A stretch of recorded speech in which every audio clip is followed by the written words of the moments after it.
I guess that the reason a lot of us want to talk is precisely because she's worth talking to. Nobody wants to ask a fool a question. But your CV says it all, quite intimidating. I'm also proud to be able to say that my daughter went to Stanford. She's a doctor, a fellow in Stanford. So I am at home with your CV. I'm also convinced that, Mr. President, your nomination is different from others. Like the Senate President said, you can have a ton of academic qualifications to teach, to be intellectually sound, different from being a doer. What makes your case compelling for me, why I don't think this Senate will have no hesitation, we should have no hesitation in confirming you, is because the President has appointed an insider who has worked with him. And therefore, I want to assume, and I believe he has done so because he's satisfied with your performance at the current level that you are serving. And I congratulate you for that. It's not hard, it's not easy to earn the trust of Mr. President, and you have earned it.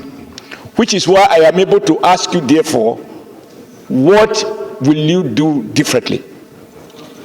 Mr. Senate President, you've summarized in your opening remark, you draw our attention to what many Nigerians will be expecting from the Ministry of Trade, Industry and Investment. You reminded us of those industries that are relocated, not that they went bankrupt. They simply relocated elsewhere. You mentioned a few of them, and I can mention several more across the country. Michelin, Dunlop, the textile sector, the rubber sector, they've all relocated. And yet, Nigeria is their key market. Now, what I was going to ask you is, and given your training, you didn't just went to WTO. You have a spell of training around trade issues. So you are truly more than a square peg in a square hole, but in a ministry that will define the success and failure of any government. Are we going to continue to export jobs and import unemployment? Or are we going to create jobs and use our population as an incentive to bring foreign investors, not only to come, but to remain here? What are we going to do to protect current investors, which for me is the best advert to attract foreign investors to come? When Senator Sani was talking, I had mixed feeling about his contribution.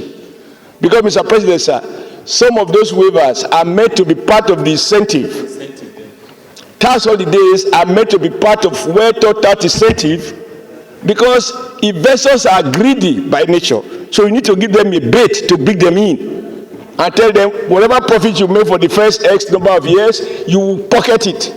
Those are the kind of issues. So it's not necessarily wasted, except where the application is now informed by some other consideration that might be inimical to sustainable growth and development. What can you do straight away? Can we ever get the auto industry back?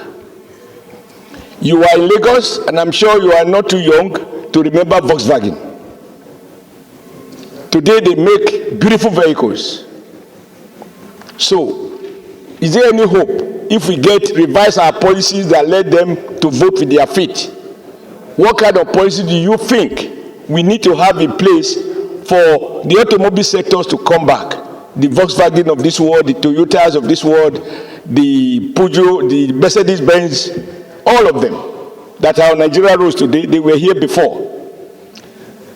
Now we consume, you will know, I'm sure as having been in the system, how many tires made by Dunlop or Michelin that are consumed in Nigeria, even after they have voted with their feet, the target also their market.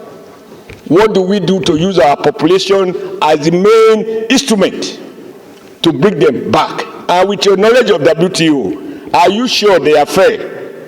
Their rules are fair to countries that are growing.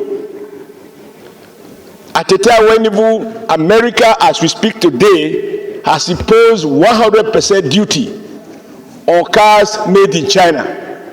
They are the greatest proponent of free trade, but they recognize the danger of not protecting American auto industry.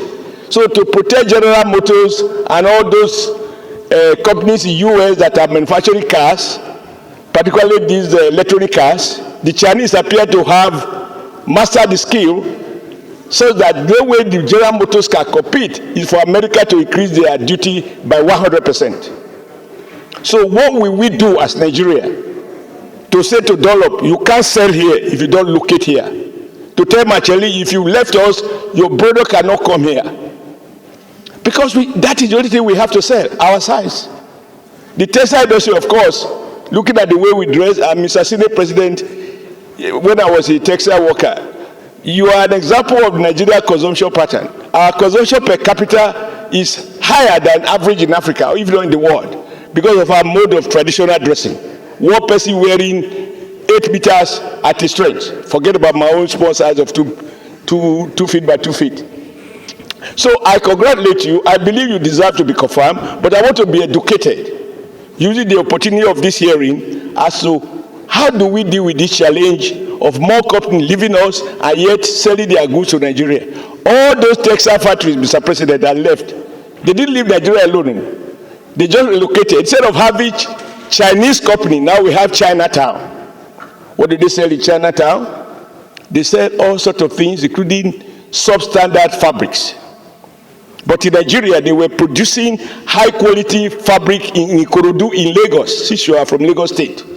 Ikorodu is gone. Aflon is gone. President clothes, the way they were making the kind of clothes our president is wearing, gone. Not that they never went bankrupt, they relocated. So how do we bring them back? Awolowo's legacy, Nigeria Textile Mill Ikeja, gone. What we achieved in the 60s, we have lost it in the 90s. So I am very confident that given your knowledge of trade negotiation, because trade policy is at the root of it, given your training and your experience with WTO, for which some of us are very, very critical, I got as far as China, Hong Kong, to protest against WTO, where they want to tell third world countries to dumping ground for Western goods. So I want to be educated by you. I'm not doubting your competence, but I believe that you are worth asking questions so that we can go home better informed about our future with regards to industry, trade, and investment.